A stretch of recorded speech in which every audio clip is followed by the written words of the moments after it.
श्रम बंधु बैठक में प्रदेश सरकार द्वारा श्रमिक वर्ग की उपेक्षा के मुद्दे पर चर्चा। नोएडा, योगी सरकार के 8 वर्ष पूरे होने के अवसर पर आज सेक्टर 33 नोएडा हॉट में जिलाधिकारी गौतम बुद्ध नगर की अध्यक्षता में श्रम बंधु की बैठक आयोजित की गई। बैठक में जिलाधिकारी द्वारा सरकार की 8 वर्ष की उपलब्धियां को रेखांकित किया।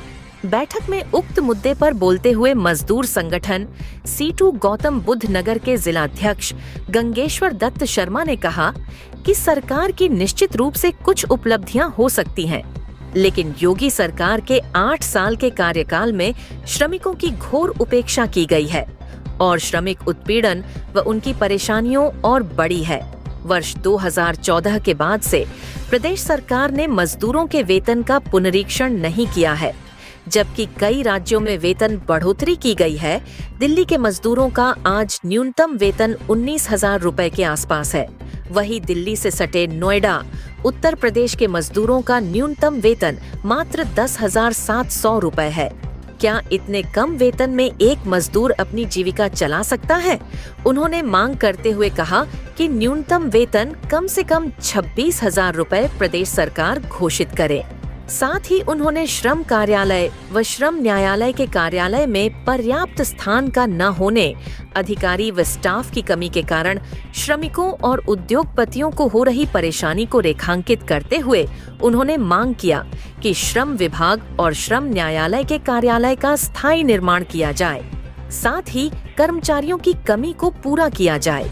साथ ही उन्होंने श्रमिकों के आवास की ज्वलंत समस्या पर बोलते हुए कहा कि आज तक प्रदेश सरकार व नोएडा प्राधिकरण द्वारा श्रमिकों के लिए कोई व्यापक स्कीम लॉन्च नहीं की गई है। उन्होंने मांग किया कि श्रमिकों के न्यूनतम वेतन को ध्यान में रखते हुए श्रमिकों के लिए सस्ते आवास बनाकर दिए जाएं। बैठक में C2 जिला महासचिव राम सागर, एक्टू नेता अमर सिंह सहित के श्रमिक नेताओं ने बैठक में हिस्सा लिया। बैठक में श्रम विभाग व अन्य सरकारी विभागों के अधिकारी गण और उद्योगपतियों, व्यापारियों के संगठनों के प्रतिनिधि भी मौजूद रहे। बैठक में उपस्थित सभी सम्मानित साथीगण, प्रदेश सरकार की 8 साल की जो उपलब्धियां हैं, निश्चित है बहुत सारी उपलब्धियां भी हैं, लेकिन इस 8 साल के सफर में श्रमिक वर्ग अपने आप को अपेक्षित महसूस कर रहा है कि उसकी तकलीफें और बढ़ी हैं। श्रम विभाग की जो स्थिति है, ना तो स्टाफ है, ना कार्यालय में पर्याप्त जगह है, जिससे उद्योगपति भी और श्रमिक भी दोनों पीड़ित है। बैठने की व्यवस्था नहीं है। एक सहायक श्रमायुक्त है, वो भी शायद अभी रिटायरमेंट की तरफ जा रहे हैं, 1-2 महीने में उनका रिटायरमेंट है। 3 सहायक श्रमायुक्त यहाँ रहे हैं। काम बढ़ा है तो संख्या बढ़नी चाहिए थी, लेकिन संख्या घटा दी है। इंस्पेक्टरों की संख्या घटी है, बाबुओं की संख्या घटी है, पर्याप्त स्टाफ है ही नहीं, तो काम कैसे होगा? इंस्पेक्शन की जो प्रक्रिया है उसको प्रदेश सरकार ने इतना जटिल बना दिया कि इंस्पेक्शन नहीं हो पा रहे हैं। मजदूरों के केस न्यायालय में जो जाते हैं तो समस्याएं, तो मैं कह रहा हूँ कि आप चूंकि नेता हो, श्रमिक नेता हो ना जी, तो आपका काम खाली समस्या लिखाना नहीं है, आप लोगों के बीच में रहते हो। तो सुझाव आप क्या सरकार काम करना चाहती है जी, आप सुझाव दीजिए, उसको हम लोग डॉक्यूमेंट कर भेजेंगे। मैं वही कहना चाह रहा था कि श्रम विभाग को दुरुस्त किया जाए, पर्याप्त उसके लिए कार्यालय की व्यवस्था की जाए, स्टाफ की जो कमी है उसको पूरा किया जाए, उसी तरह श्रम न्यायालय की स्थिति को भी ठीक किया जाए। साथ ही श्रमिकों के आवास की यहाँ बड़ी समस्या है। आवास के लिए प्रदेश सरकार ने कोई जो है योजना आज तक लेकर के नहीं आई।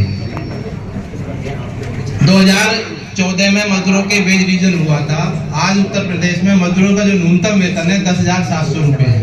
नोएडा जैसे शहर में 10,700 रुपए में एक मजदूर अपना कैसे जीवन यापन करेगा, एक गंभीर सवाल है। जबकि बढ़ना चाहिए, जबकि दिल्ली के अंदर 19,000 न्यूनतम वेतन है। कितना मिनिमम वेज कितना हो जाना चाहिए? 26,000 रुपए कम से कम न्यूनतम वेतन आज की डेट में होना चाहिए। 26,000 होना चाहिए। केरल में 26,000 रुपए लागू है, दिल्ली में 19,000 रुपए लागू है, यहाँ 10,000 रुपए 700 है। 10,700 में नोएडा जैसे शहर में हम कैसे जीवन यापन करेंगे? जबकि 3 साल में वेज रिवीजन होना चाहिए। अभी एक ही सारे इंडस्ट्रीज बैठे हैं 2014 के बाद प्रदेश सरकार ने मजदूरों का वेज रिविजन नहीं किया है, तो हमें भी सरकार श्रमिकों की जो समस्याएं हैं उसके लिए सरकार संतुलन जो है आज ज्वाइंट मीटिंग करने का पर्पस यही था। देखिए हाँ, एक मिनट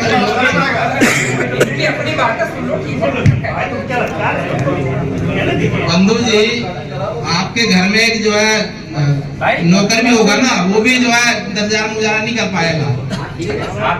देखिए आप ठीक है आपकी